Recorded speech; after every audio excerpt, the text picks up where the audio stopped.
Today on CityCast Nashville, if you're like me, you've been following the news out of Tennessee State University and wondering what the heck is going on. Well, lucky for us, we have Representative Harold Love Jr. here to help make sense of it all, whose connection to TSU is deeply personal. Not only is he an alumnus, but so are his mother, father, grandmother, and 4 older sisters. With ongoing leadership changes, student concerns, and widespread confusion, Representative Love walks us through the history of Black land-grant institutions. He also explains the state's alleged $2 billion underfunding of TSU under the Morrill Act, sheds light on who should be held accountable for this long-standing financial neglect, and shares his vision for the university's future. It's Wednesday, January 8th.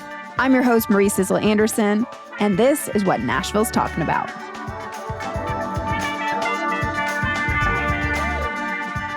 Representative Love, thank you so much for being here. It's such an honor to speak directly to my representative of District 58. So thank you. Well, thank you so very much for having me on your podcast. I'm very interested in making sure that everyone understands what is going on in our city and our state and our nation. And so to be able to focus now on this important subject is tremendously important to me. Yes. So let's just cut to the chase then. What the heck is going on at TSU? Well, there are a lot of things that are going on. And I think just a brief background of how we got to TSU being created is important because that will help guide our understanding going forward of why we are where we are now. In 1862, a member of Congress named Justin Morrill believed that higher education was costing too much. A lot of the private colleges were the only option people had. And so in an effort to create a system of public universities, he initiated and passed what's called the Morrill Act, which would consist of the federal government granting land to states specifically for the creation of colleges that focus primarily on agricultural development, but also had another component, either industrial or mechanical arts. The unfortunate part is, again, in 1862, we're just a little bit out of and close to Civil War ending.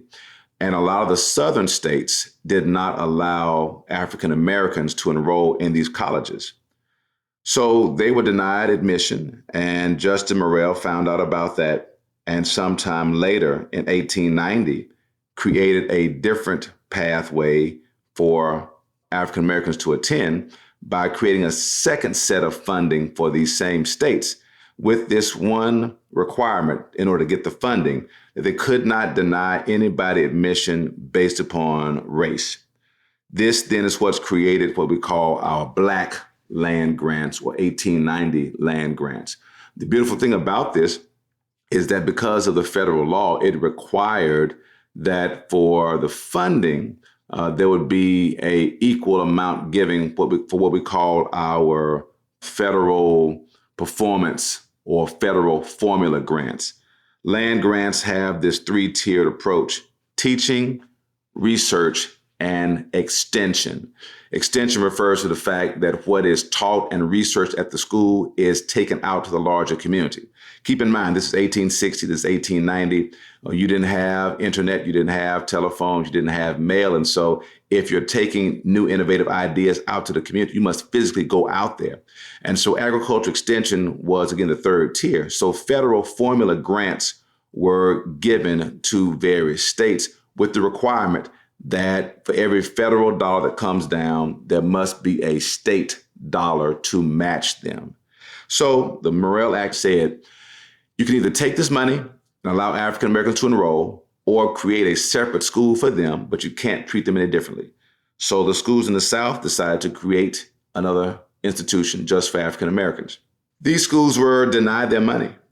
They were denied their matching funds. And when my father was elected in 1968, Representative Love's father, Harold Love Sr., was the state House representative for District 54, where he served for 24 years.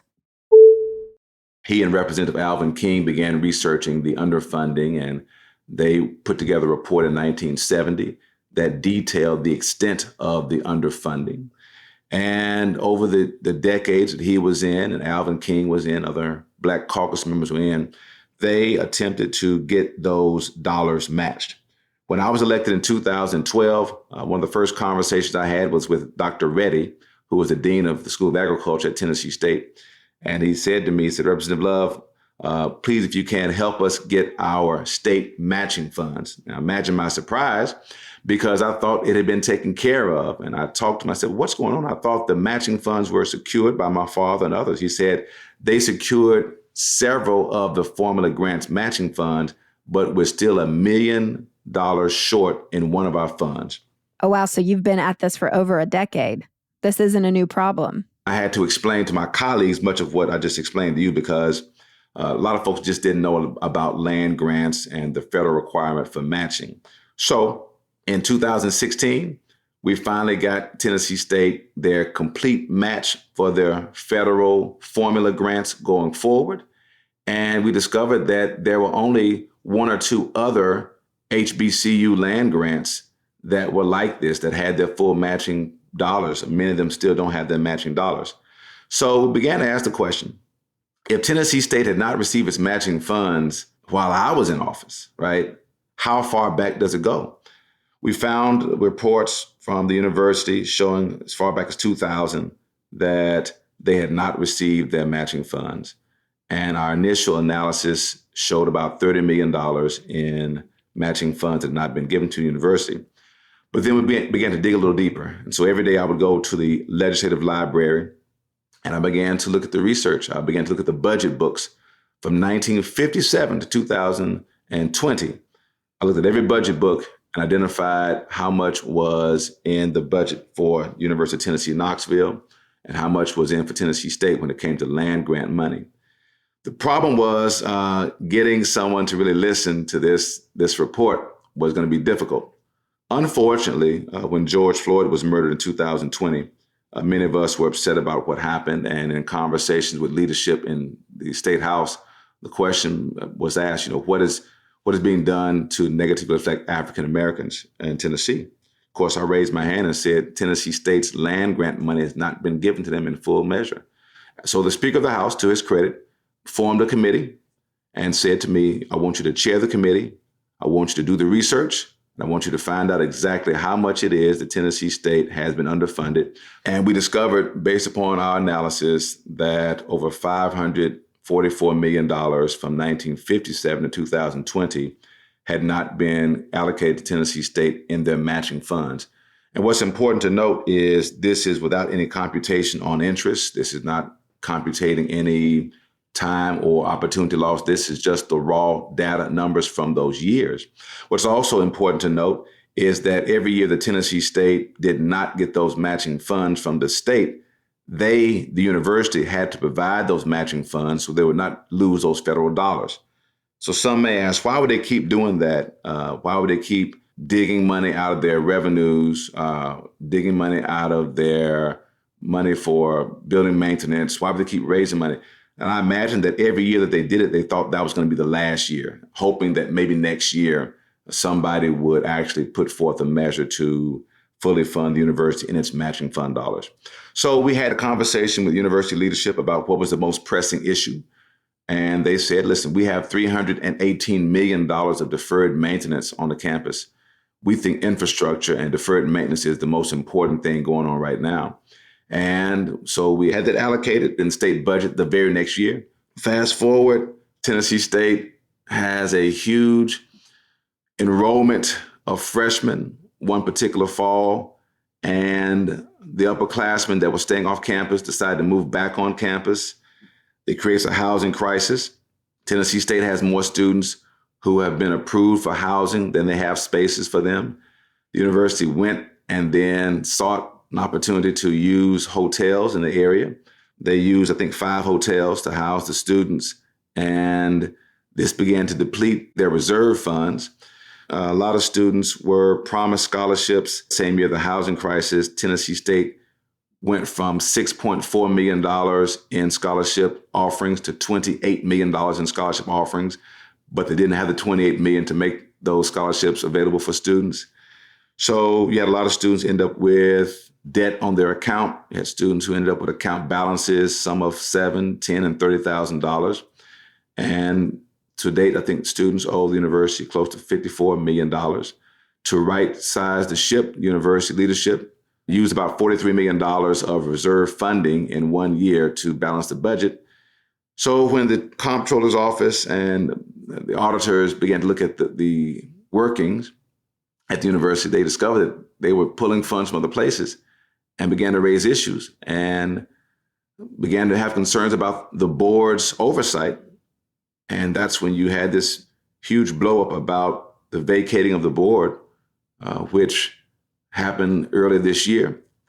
And then when an interim president was brought in, he then discovered this underfunding of scholarships and also the exhausting of reserves. Now, it still has an endowment fund for scholarships, but no reserves for operations. And when those students who applied for college this fall that had balances tried to get in school, they had to let them know, you have a balance. You can't get in school unless you pay this balance. And here's where we are.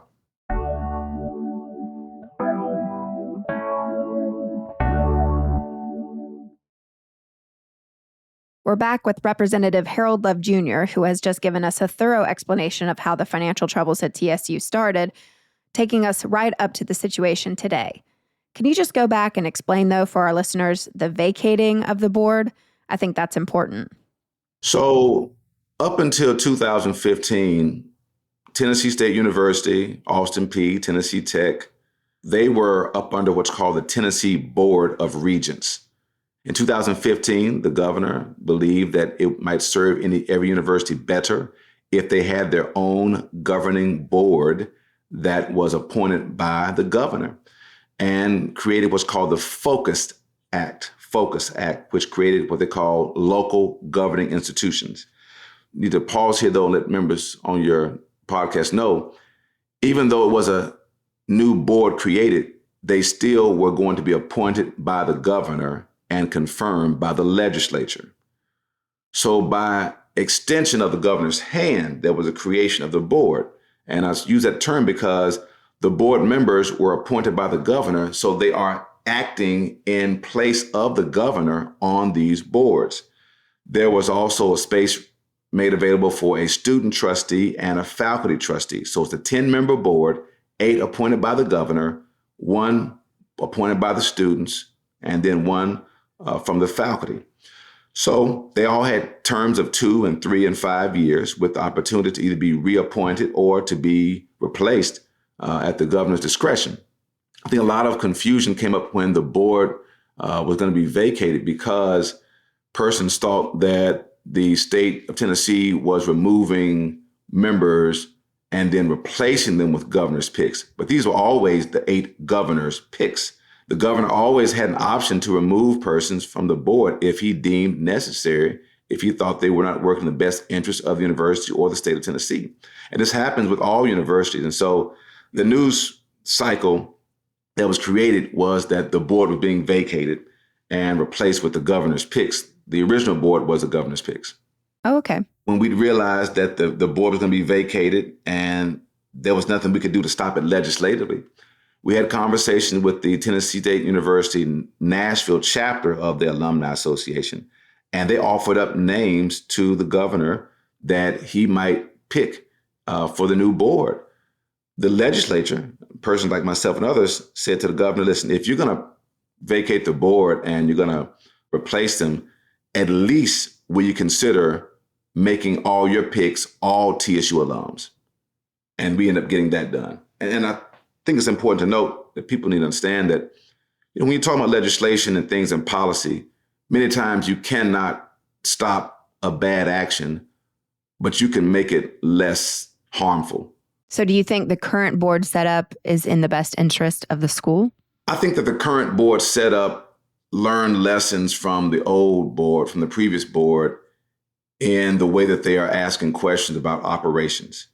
There were many things that were going wrong with the university operationally that people may not have known about, maybe because of the news reporting. For example, the audit findings showed that 29% of the student body had account balances for various reasons. One reason was they had funds applied to their account and then subsequently taken off their account, leaving them an account balance. Other instances were in-state students were being charged at out-of-state rates. Students were not enrolled for that semester, but were still charged as if they were. These were systems that need to be corrected. And when the audit findings showed this, many people focused on one line in the audit finding, which was there was no misappropriation of funds. So instantly, people jumped on that and said, there was no misappropriation, nothing was wrong, the audit finding was a witch hunt. And I kept telling people, you got to look at the actual audit. You got to read the audit. You cannot pick out one line and use that as a declaration that the audit was unnecessary.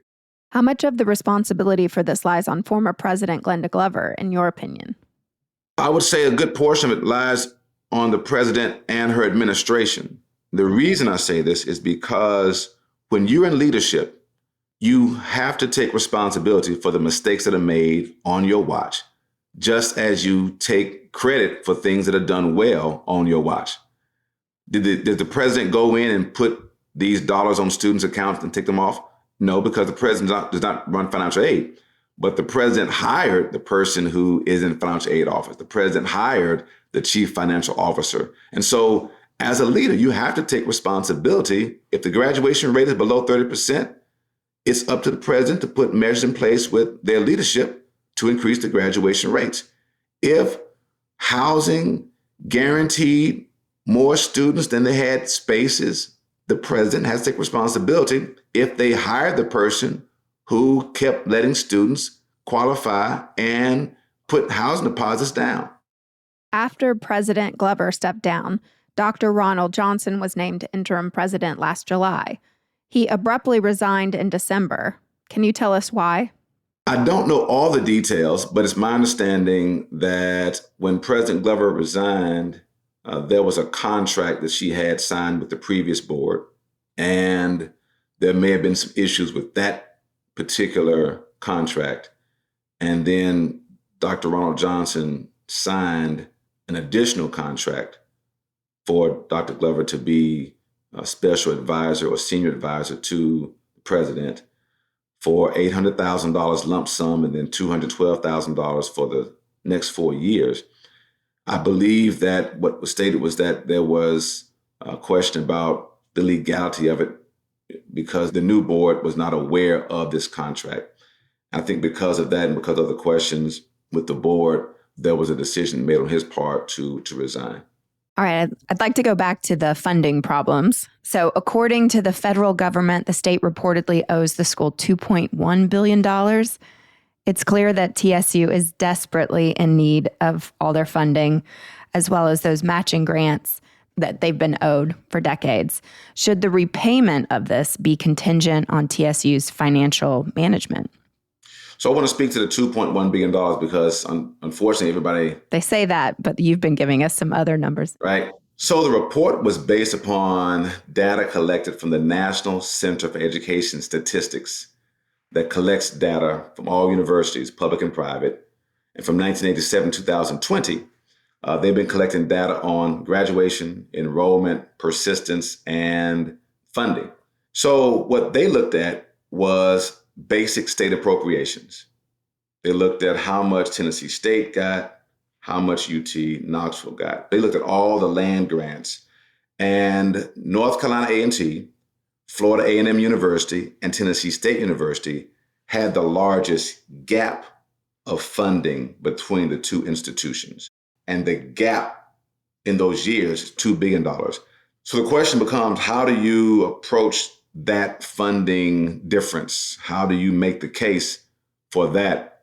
And I think the difficulty that many of us found was that when the university began to eradicate its reserve funds, it became harder for us to make the case to put funding in, even though it should have been given because of the systems in place. And so there's someone who say, well, we were owed the money. Now, again, we've got to be clear about this because people didn't understand what the funding was. And I said it because I had people tell me the state of Tennessee took $2 billion of federal money from Tennessee State. That's not what happened. It wasn't federal money. It was always state money.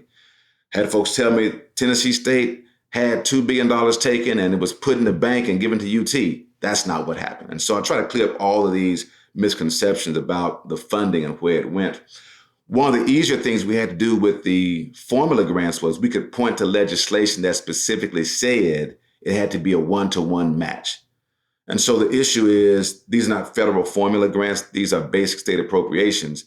The case has to be made that there should be funding given. Back to your original question, should it be contingent upon the proper management of the university? I don't think it should necessarily be contingent upon it. I do think that there needs to be a proposal put together to say, how will you spend $2.1 billion? Is this the final number? Because you only went back to 1987. And that's, I think, where I try to encourage alumni to not get caught up in the $2 billion amount number, because we can't just say, give us the $2 billion and we'd be fine. Well, if the systems aren't in place to properly account for and spend the money, then we must get that straight first. You can't just say, give me $2 billion and not ask how to manage it, because at the end of the day, even though Tennessee State University is a Black land grant, it is still a state institution, and there's a responsibility that we all have to the taxpayers of the state of Tennessee.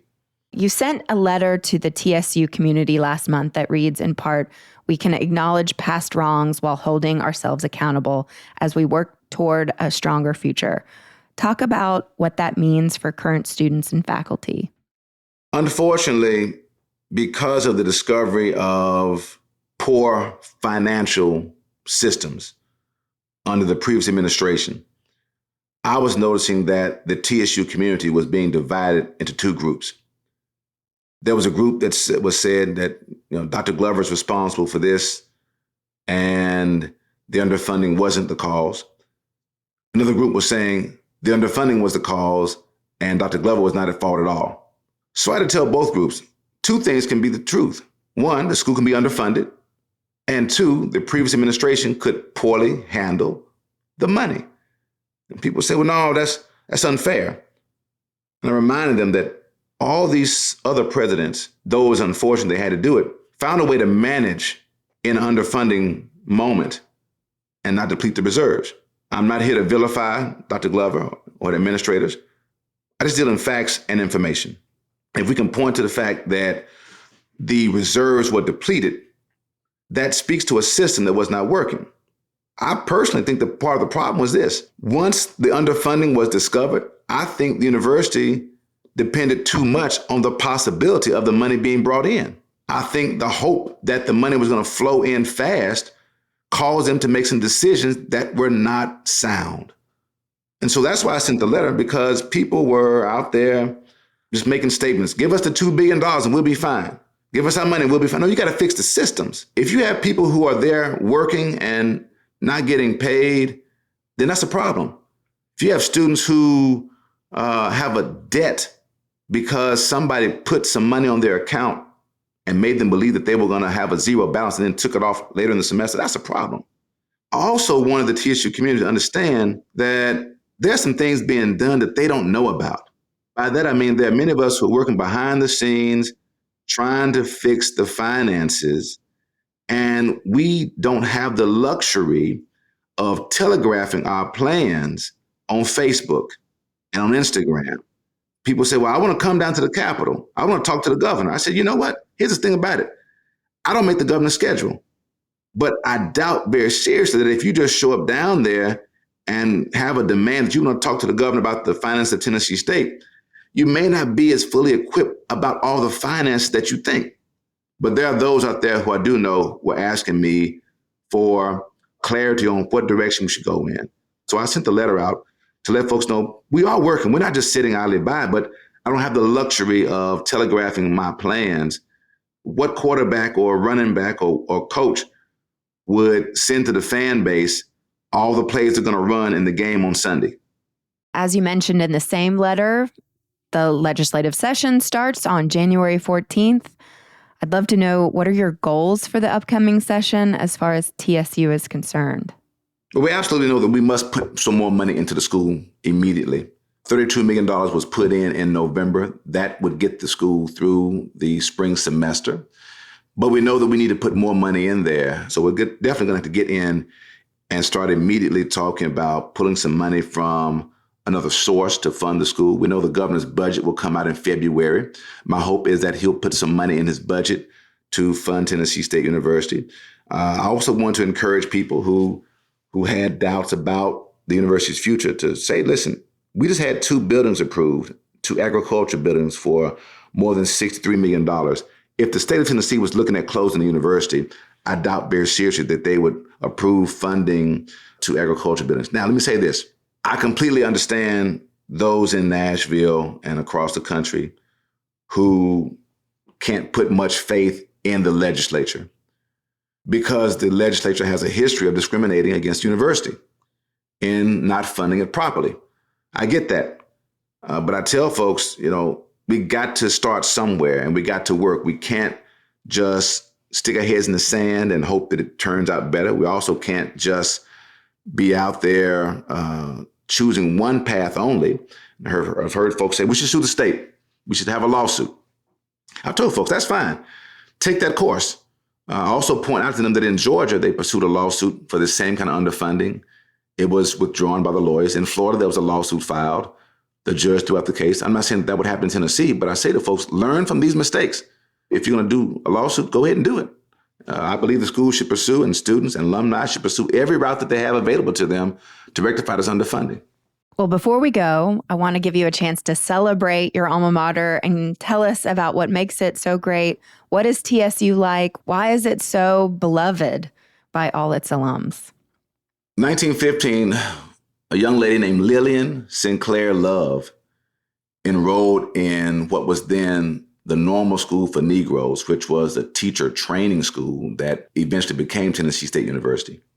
1935, a young man that she gave birth to named Harold Love and his twin brother, Arnold Love, enrolled in Tennessee State University. Sometime later, a pretty young lady from West Tennessee named Mary Y. Love enrolled in Tennessee State University. My grandmother, my father, my mother, my uncles and aunts graduated from Tennessee State University. My story is not unique. There are a lot of persons who can point to the school that educated their parents and grandparents and then educated them and say, if it had not been for Tennessee State, I would not be where I am right now. If it were not for Tennessee State, cell phones would not work the way they work because a man named Jesse Russell, who graduated from Tennessee State in the 1970s, actually holds the patents for 3G and 4G technology that makes cell phones work. And there are many other accomplishments out there that TSU grads can point to as making the world a better place. So this school on the Cumberland's fertile shore has educated thousands and thousands and thousands and has a host of children that call it home. And so I want to encourage your listeners to keep having faith in the power of our collective community to fix these wrongs, to believe that things can turn around, things can be better. And we're all going to work to make sure that Tennessee State is the premier institution for higher education in the state of Tennessee because it is the only public university. It's the only HBCU public university in the capital city of the state of Tennessee. And as a result, we need to put as much into it as we can so we can continue to bless generations yet to come.